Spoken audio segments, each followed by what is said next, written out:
High guys, ഇൻ്റർവ്യൂവിൽ common ആയിട്ട് വരുന്ന 10 മിസ്റ്റേക്സുകളാണ്. ഈ മിസ്റ്റേക്സുകൾ അവോയ്ഡ് ചെയ്യുകയാണെന്നുണ്ടെങ്കിൽ ഇൻ്റർവ്യൂ സെലക്ഷൻ ചാൻസ് മൾട്ടിപ്പിൾ ആവും. ഈ 10 മിസ്റ്റേക്സ് എന്തൊക്കെയാണെന്ന് നോക്കാം. ഒന്ന്, lack of research about the company, job role and industry. Example, നിങ്ങൾ ആസ്പെയർ കേരളയിലാണ് ഇൻ്റർവ്യൂ വരുന്നതെങ്കിൽ ആസ്പെയർ കേരള എന്ന കമ്പനിയെക്കുറിച്ച് മനസ്സിലാക്കാതിരിക്കുക, ആ കമ്പനിയിൽ എന്ത് ജോബ് റോളാണ് എന്ന് മനസ്സിലാക്കാതിരിക്കുക, അതുപോലെ തന്നെ ആ കമ്പനി എന്ത് ഇൻഡസ്ട്രിയിലാണ് പ്രവർത്തിക്കുന്നുള്ളതും അതിനെക്കുറിച്ച് ലാക്ക് ഓഫ് നോളജ് ആണ് ഒന്നാമത്തെ റീസൺ. രണ്ടാമത്തെ റീസൺ എന്ന് പറയുന്നത് അൺപ്രിപ്പേർഡ് ആയിട്ടുള്ള ആൻസർ ആണ്. നമ്മൾ ചോദിക്കാൻ സാധ്യതയുള്ള ക്വസ്റ്റ്യൻസുകൾ അതിന് പ്രിപ്പേർഡ് ആകാതെ വരിക. അപ്പം ഇൻ്റർവ്യൂ ചോദിക്കുമ്പം ഓവറായിട്ട് നമ്മൾ അവർ സംസാരിക്കാതിരിക്കാൻ പറ്റുന്നതാണ് രണ്ടാമത്തെ പ്രോബ്ലം എന്ന് പറയുന്നത്.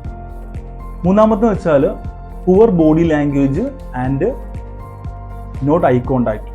കണ്ണിൽ നോക്കി, അതായത് ഇൻ്റർവ്യൂവിൻ്റെ മുഖത്തോയി സംസാരിക്കാതിരിക്കുക, അങ്ങോട്ടും ഇങ്ങോട്ടും നോക്കുക, അതുപോലെ തന്നെ ഒരു ക്ഷീണിച്ചിരിക്കുക അല്ലെങ്കിൽ തളർന്നിരിക്കുക, അങ്ങനെ ലേസി ആയിട്ടുള്ള മനോഭാവം കാണിക്കുക എന്നുള്ളതാണ്.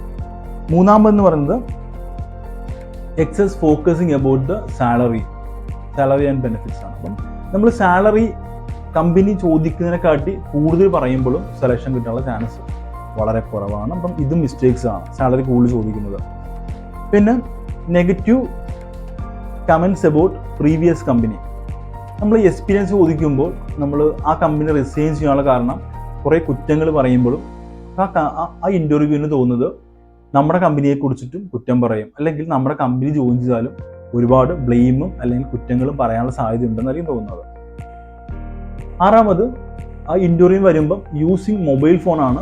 ഇപ്പോൾ ഇൻ്റർവ്യൂ ഹാളിലിരുന്ന് ഒരു ഇതുമില്ലാതെ ഫോൺ യൂസ് ചെയ്യുക, അല്ലെങ്കിൽ ഇൻ്റർവ്യൂ വരുമ്പം ഫോൺ റിങ് ചെയ്യുക, ആ ഒരു ഇൻ്റർവ്യൂവിൻ്റെ ആ ഒരു ഫ്ലോ പോവുക. ഇൻ്റർവ്യൂവിൽ ഫോൺ യൂസ് ചെയ്യുന്നതും മിസ്റ്റേക്കാണ്. പിന്നെ അറൈവിങ് ലേറ്റ്. നമുക്കറിയാം ഇൻ്റർവ്യൂവിന് 10 മിനിറ്റ് മുന്നേ വരണം എന്നാണ്, പക്ഷെ 10 മിനിറ്റ് ശേഷമാണ് പലരും വരുന്നത്. ലേറ്റായിട്ട് വരുമ്പോഴും പഞ്ച്വാലിറ്റി ഇല്ലാത്ത ഒരാളായിട്ട് നിങ്ങളെ മനസ്സിലാക്കും. എട്ടാമത്, അൺപ്രൊഫഷണൽ ഡ്രസ്സിങ് ആണ്. ഓരോ കമ്പനിക്കും അവരുടേതായിട്ടുള്ള ഒരു ഡ്രസ്സിങ് ശൈലി ഉണ്ടാവും. അപ്പം അതിന് മാച്ചിങ് ആകാത്ത രീതിയിൽ ഡ്രസ്സ് ധരിച്ചു വരുമ്പോഴും അവരെന്ത് ചെയ്യും, സെലക്ട് ആക്കത്തില്ല. ഗ്രൂമിങ് ആയിരിക്കാം, അല്ലെങ്കിൽ നമ്മുടെ ഡ്രസ്സിങ്ങും ഗ്രൂമിങ് ഒക്കെ നോക്കും. ലൈക്ക് മുടിയൊക്കെ ഒരുപാട് വളർത്തി കളറൊക്കെ ചെയ്തിട്ടുണ്ടെങ്കിലും കമ്പനി സെലക്ട് ചെയ്യാനുള്ള ചാൻസ് വളരെ കുറവാണ്. പിന്നെന്ന് പറയുന്നത് ലോ വോളിയമാണ്. മിക്കവരും ഇൻ്റർവ്യൂ വരുമ്പോൾ അവരുടെ സ്വാഭാവിക സൗണ്ടിനെക്കാട്ടി വളരെ താഴെ സൗണ്ടിലാണ് സംസാരിക്കുന്നത്, അതായത് വിനയം കാണിക്കാൻ വേണ്ടിയിട്ട്. അതും ഈ പറയുന്ന പോലെ സെലക്ഷൻ ചാൻസ് കുറയ്ക്കുന്നതാണ്, അത് മിസ്റ്റേക്സ് ആണ്. പിന്നെ വരുന്നത് ലൈയിങ് ആണ്. നമ്മൾ ഇല്ലാത്ത സ്കിൽസുകൾ, ഇല്ലാത്ത എക്സ്പീരിയൻസ്, ഇല്ലാത്ത ക്വാളിറ്റീസുകളൊക്കെ നമ്മൾ ഇൻ്റർവ്യൂവിന് പറഞ്ഞ് കേൾപ്പിക്കുമ്പോൾ ഇൻ്റർവ്യൂവറിന് മനസ്സിലാവും ഇത് കള്ളമാണെന്നുള്ളത്. അവർ പറഞ്ഞില്ലെങ്കിലും നിങ്ങൾ സമ്മതിച്ചു, ഇത് മിസ്റ്റേക്സ് ആണ്. ഈ 10 മിസ്റ്റേക്സുകൾ ഒഴിവാക്കി കഴിഞ്ഞാൽ നിങ്ങൾക്ക് ഇൻ്റർവ്യൂവിന് സെലക്ഷൻ ചാൻസ് വളരെ കൂടുതലാണ്, നിങ്ങളുടെ കോൺഫിഡൻസ് ഒരുപാട് കൂടും. 10 മിസ്റ്റേക്സുകൾ നിങ്ങൾ ഒഴിവാക്കുക.